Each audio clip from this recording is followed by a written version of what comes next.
समस्त आनिमित कर्मचारी भाइयों को मेरी जय सिया राम। मैं सचिन शर्मा, प्रदेश अध्यक्ष नगर निगम आनिमित कर्मचारी महासंघ। एक बहुत बड़ी अपडेट प्राप्त हो रही कि छत्तीसगढ़ में भी नया श्रम कानून न्यूनतम मजदूरी दर 1 अप्रैल से लागू होने वाला है। ये बात खुद माननीय दुर्ग के सांसद विजय बघेल जी ने मानी है, लेकिन उनके द्वारा जो अधिकतम वेतन वृद्धि बताया गया वो 6,000 रुपये है।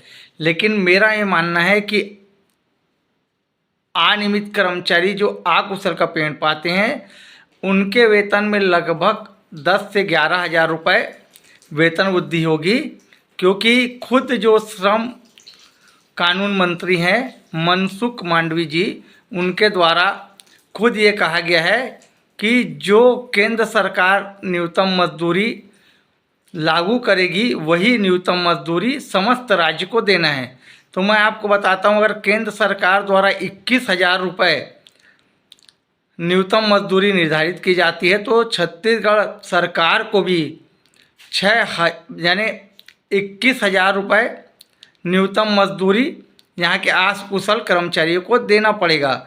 छत्तीसगढ़ राज्य सरकार ऐसा नहीं कर सकती कि केंद्र द्वारा अगर 21,000 न्यूनतम मजदूरी निर्धारित की गई है तो यहाँ के कर्मचारी को 16 या 17,000 दे। ऐसा नहीं हो सकता, क्योंकि खुद श्रम मंत्री ने खुद संसद में कहा है कि कोई भी राज्य जो हम केंद्र सरकार द्वारा न्यूनतम मजदूरी निर्धारित की जाएगी वो समस्त राज्य को इसको पालन करना पड़ेगा, और जो न्यूनतम मजदूरी केंद्र सरकार द्वारा निर्धारित की जाएगी उतना ही वेतन हर राज्य को अकुशल कर्मचारी को देना होगा। तो मैं आपको बता दूं कि ऐसा छत्तीसगढ़ सरकार अगर ऐसा सोचे कि केंद्र सरकार 21,000 न्यूनतम मजदूरी निर्धारित करी है लेकिन हम यहाँ अकुशल के कर्मचारी को 16 या 17,000 रुपये दे देंगे, तो ऐसा नहीं हो सकता। अगर 21,000 अकुशल कर्मचारी के लिए केंद्र सरकार निर्धारित की है तो यहाँ कर्मचारियों को भी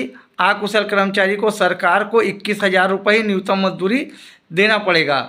तो अब ये बात तो लागू हो चुकी है, क्योंकि संसद खुद मान रहे हैं कि यहाँ 1 अप्रैल से नया श्रम कानून न्यूनतम मजदूरी लागू होगा, लेकिन उनके द्वारा जो वेतन वृद्धि बताई गई थी अधिकतम वो 6,000 थी, जो कि मेरा मानना है कि कम से कम 10 से 11,000 रुपये वेतन वृद्धि यहाँ के अकुशल कर्मचारियों को इसका लाभ मिलेगा, जो सीधा विभाग से पेंशन पाते हैं ऐसे कर्मचारी को।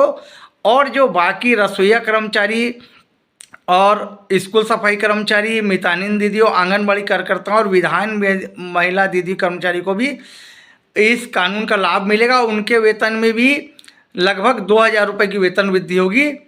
तो धन्यवाद। मैं सचिन शर्मा, प्रदेश अध्यक्ष नगर निगम अनियमित कर्मचारी महासंघ।